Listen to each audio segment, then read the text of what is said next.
আমি আব্দুল সরকারি কলেজের অনার্স থার্ড ইয়ারের ছাত্র। আমি একজন সাধারণ সম্পাদক প্রার্থী। তো আমাদের যে কমিটিটা হয়েছে, তিনি একজন হচ্ছে ছাত্রলীগের একটা কর্মী ছিলেন। তো আমরা অনেক দিন থেকে দেখে আসতেছি যে তিনি ছাত্রলীগের সাথে সংযুক্ত ছিলেন। তো ওনাকে আমরা যে ছাত্র দলের যে কমিটিতে সভাপতি করা হয়েছে, আমরা তার তীব্র নিন্দা জানাচ্ছি। আমরা অবিলম্বে এই কমিটিকে 24 ঘন্টার মধ্যে বহিষ্কারের দাবি জানাচ্ছি এবং এই সভাপতিকে 24 ঘন্টার মধ্যে আইনের আওতা আনার জোর দাবি জানাচ্ছি। এবং আমার জেলা ছাত্র দলের আমার সিনিয়র নেতৃবৃন্দ সবাই আমার অনেক সিনিয়র, তারপরেও তাদের ক্ষেত্রে যে এমন ভুল হবে এটা আমরা কখনোই আশা করিনি এবং ভুল মানুষেরই হয়। তারপরে এই ভুলটা যেন আমাদের দল সংশোধন করতে পারে, এই একটাই কামনা রাখছি। আমি মোহাম্মদ সাকিব হাসান, আমি অনার্স প্রথম বর্ষের একজন স্টুডেন্ট। আমি আব্দুল কলেজ শাখা ছাত্র দলের সিনিয়র সহসভাপতি। আচ্ছা, আমি মোহাম্মদ নাহিদ হাসান, আব্দুলপুর সরকারি কলেজের অনার্স দ্বিতীয় বর্ষের একজন ছাত্র।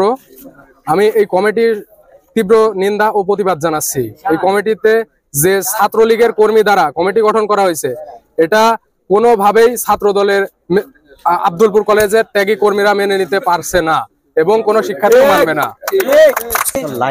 ইন্টার সেকেন্ড ইয়ারের একজন এই কলেজের এই ছাত্র। বিগত দিনে আমরা দেখে গেছি এই ছবিতে যে মানুষগুলো রয়েছে তারা ছাত্র দলের ছাত্রলীগের সক্রিয় কর্মী ছিল। তারা ইতিপূর্বে আমাদের উপর যে নির্যাতন চালিয়েছে, তারপরে আমরা আমাদের কমিটিতে আশা করিনি যে তাদেরকে পদ দেওয়া হবে। ডিগ্রি প্রথম বর্ষের ছাত্র। আমি চাই ত্যাগীর মূল্যায়ন হোক এবং দুর্দিনে যারা ছাত্র দলের কর্মী ছিল তাদের মূল্যায়ন হোক, আর সুদিনে যারা সুফল ভোগ করছে তাদের আইনের আওতায় এনে বিচার করা হোক। ছাত্রলীগ করে কিনা সেটা বল।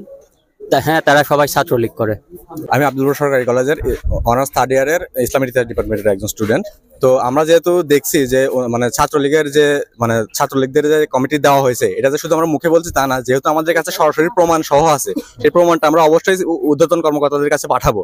তো এই প্রমাণ দেখার পর অন্তত আমরা যে সময়টা চাচ্ছি সেই 24 ঘন্টা এই সময়ের মধ্যে যেন তারা অবশ্যই স্টেপ নেয়, এটাই হচ্ছে আমাদের চাওয়া।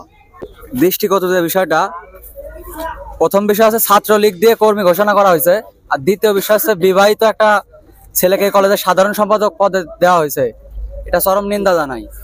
আমি মোহাম্মদ জারিফ হোসেন স্বাধীন, আব্দুলপুর সরকারি কলেজের অনার্স প্রথম বর্ষের বাংলা বিভাগের ছাত্র। দীর্ঘদিন ধরে আব্দুলপুর সরকারি কলেজ শাখা ছাত্র দলের রাজনীতির সঙ্গে যুক্ত আছি এবং একজন ছাত্র দলের সক্রিয় কর্মী। কিন্তু আজকে আমাদের যে কমিটিটা করা হয়েছে, এখানে ত্যাগীদের কোনো মূল্যায়নই করা হয়নি। আমরা আগামী 24 ঘন্টার মধ্যে জেলা ছাত্র দলকে জানাতে চাই, তাদের প্রতি আমাদের আহ্বান, আগামী 24 ঘন্টার মধ্যে এই কমিটি অপসারণ করে ত্যাগীদের মূল্যায়ন করে নতুন কমিটি দিতে হবে। নাহলে আব্দুলপুর সরকারি কলেজে কোন রকমের পকেট কমিটি চলতে দেওয়া হবে না। এবং বিগত দিনে ধর্ম বর্ণ নির্বিশেষে আমরা সবাই মানুষ।